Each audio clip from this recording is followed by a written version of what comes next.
మనస్సు శూన్యం అవ్వాలి. మెయిన్ పాయింట్ మనోశూన్యంలోనే నీకు ఒకవేళ అట్లా భగవంతుని దర్శి ఆ నామాన్ని జపిస్తూ వచ్చినా మనసు శూన్యం అవుతుంది.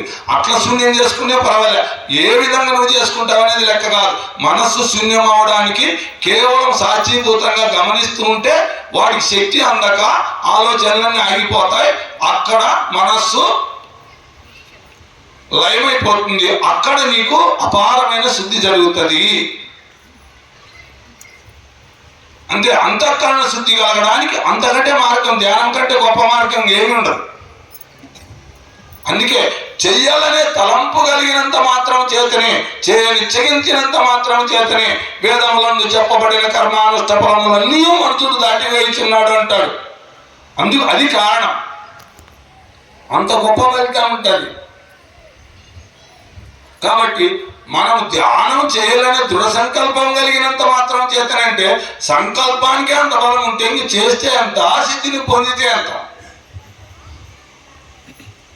ఇప్పుడు వీటికి వచ్చినా అనుకో, ఈ మాటలని నేను చేయాలి ధ్యానము, ఖచ్చితంగా ధ్యానం చేయాలి అని మనసులో వచ్చిందే అంత పుణ్యం నీ ఖాతాలో వచ్చి పడుతుంది అంటాడు.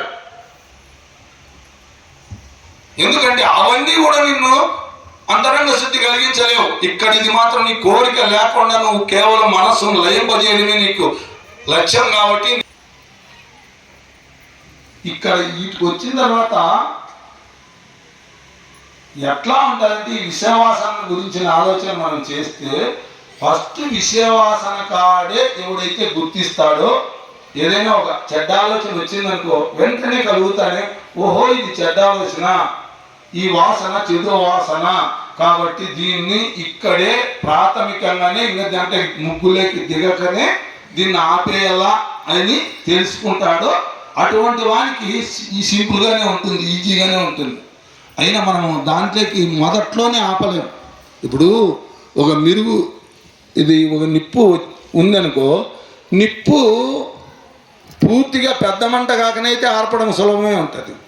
పెద్ద మండేకి మొదలు పెట్టినాక ఇంకా నీతో అయ్యే పని కాదు, అది ఇంకా సాధ్యం కాదు. అది ఇంకా 10 మంది నీకు వచ్చిన మంట జోరైందంటే ఇంకా దాన్ని ఆపడం కాదు. ఫస్ట్లో అయితే సింపుల్గానే ఆపచ్చు.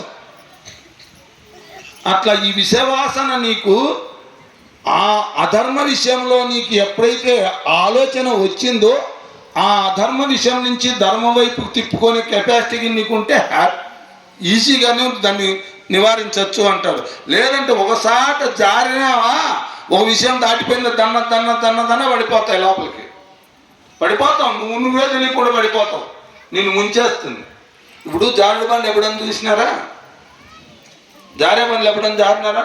పిల్లప్పుడైనా జారింటారు. జారే వరకు నువ్వు ఆలోచన చేసుకోవాలి. జారినా నేను జారుతాను, అందరూ జారుతాను, నేను జారేకి మొదలు పెట్టినాక మధ్యలో భయం వచ్చింది అనుకో, ఆటి నుంచి నువ్వు తప్పించుకునేకైతే ఉండదు. యాటి వరకు తీసుకుపోతున్నది, లాస్ట్ కిందికి పోయే వరకు పోవాల్సిందే. నీ కాళ్ళు ఇరుగుతాయా, చేతులు ఇరుగుతాయా, నువ్వు భయపడి ఏమని చేసుకుంటావో తెలియదు, కానీ కంచి కిందికి జారిపోవడం అయితే కాదు. ఇప్పుడు రంగుల రాట్నం ఉంటుంది, ఎక్కి చూసినారా ఎప్పుడన్నా? కానీ దాన్ని ఎక్కక ముందేనే ఆలోచన చేసుకోవాలి, కళ్ళు తిరుగుతాయా లేకపోతే అది తిరుగుతాయా, అది ఎట్లుంటుంది పరిస్థితి.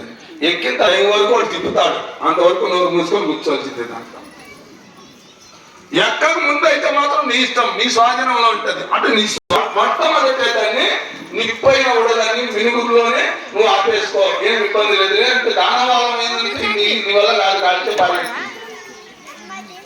కాబట్టి నిరాహారస్యతే जायते शांतम कहा संगस्तेषु प्रजायते संगातम जायते कामः कामात् क्रोधो विजायते क्रोधोद्भवति सम्मोहः सम्मोहः విషయం చింతించడం వలన ఆ విషయంలో ఆసక్తి జనిస్తున్నది.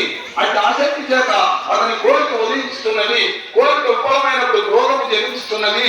క్రోధం వలన అవివేకము, అవివేకం వలన మరుపు, నాశం చేస్తూ పూర్తిగా చెడిన వాడవుతున్నాడు, పూర్తిగా అధోగతి పనిచేసేస్తుంది.